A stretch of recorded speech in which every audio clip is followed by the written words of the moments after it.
Bonjour, je suis Julie et je suis européenne. Et alors, me direz-vous?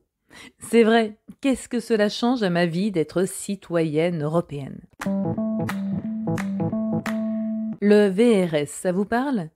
Il s'agit du virus respiratoire syncytial, responsable de 80% des bronchiolites et touchant chaque hiver près de 30% des nourrissons de moins de 2 ans, soit 480 000 cas en France.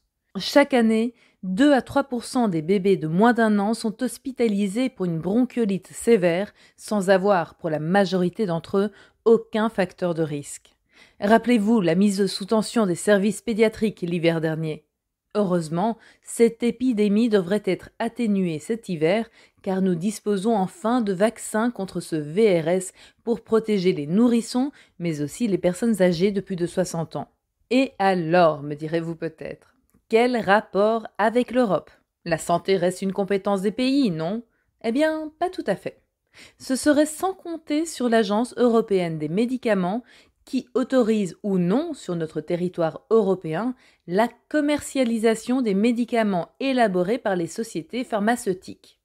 Elle le fait sur base d'une évaluation scientifique indépendante de l'innocuité, de l'efficacité et de la qualité.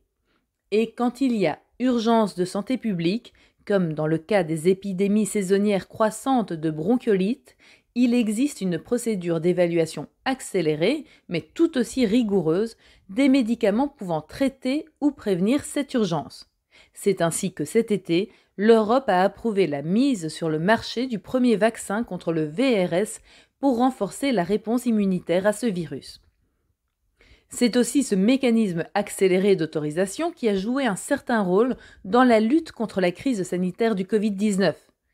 Face à cette urgence de santé publique sans précédent, l'Agence européenne des médicaments a accéléré son examen des vaccins pour évaluer les demandes dans les plus brefs délais et ainsi nous permettre d'en bénéficier le plus rapidement possible dès la disponibilité de données suffisantes. Tout cela, bien sûr, en garantissant des avis scientifiques solides. L'Union européenne, c'est aussi le financement de projets respectant ses grands objectifs et répondant à des besoins locaux. Alors, je tourne la roulette des projets rendus possibles grâce à de l'argent européen et hop, direction la réserve ornithologique des Sept-Îles en France. Classée réserve naturelle nationale depuis 1976, elle attire aujourd'hui plus de 25 000 couples d'oiseaux de mer, dont la dernière colonie de France métropolitaine de macareux moines, mais aussi une colonie de phoques gris. Le Fonds européen agricole pour le développement rural a investi plus de 9 000 € dans les actions de sensibilisation et de communication de cette réserve naturelle.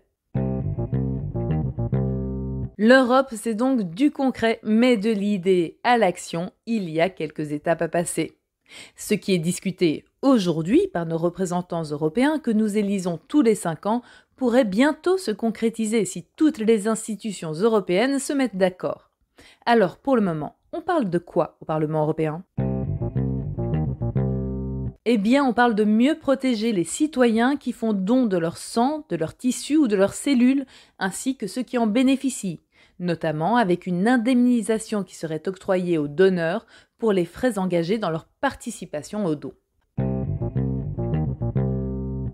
Alors, si vous ne saviez pas encore à quel point l'Europe pouvait agir pour votre santé, je vous invite à partager un maximum ce podcast autour de vous et à lui attribuer des cœurs, des étoiles sur votre plateforme d'écoute préférée.